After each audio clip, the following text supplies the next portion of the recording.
I'm Dash Deshpande. I'm an entrepreneur in high technology. I grew up in India, so when I say I came to this country with $8 in my pocket, it sounds very dramatic. But all the things that you think you need, you really don't need. Where people get a start is not really that important. What's really important is the motivation. What really matters is that aspiration. Typically, as an immigrant, you always have an asymmetrical motivation.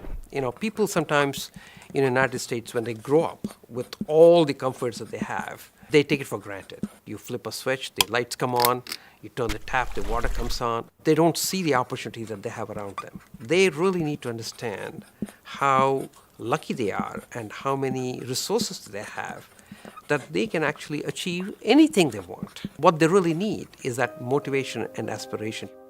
We moved to Boston with the intention of actually starting companies. Sounds a little naive, a couple of people walking to a big city and saying, hey, I'm going to do some companies. But actually it worked out. I think one thing probably that really helps me out is optimism. I'm a very optimistic guy.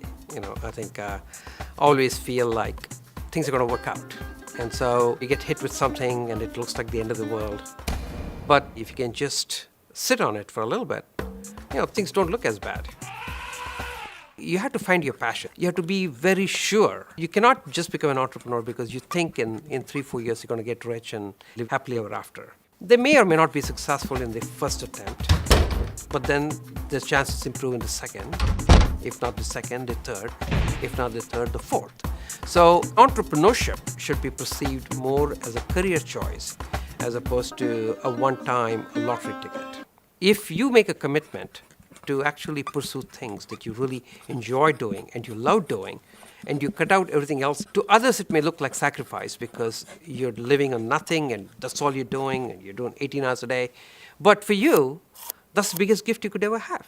There is all this thing that gets painted about being an entrepreneur, about how you have to sacrifice, how you have to live with nothing, how it's so risky. I don't know if any of that is true. I think you become an entrepreneur because that's what you want to do. To me, being an entrepreneur is like a little kid, a 4-year-old who first goes to play soccer. That kid is so excited. That kid is not excited about which way he kicks the ball. Doesn't matter. Usually he lands up scoring the ball in the wrong side anyway. So winning and losing, I think, is a score that other people keep. A true entrepreneur is the one who just loves playing. The biggest leverage that you have in making this a better world is to actually create a lot of entrepreneurs.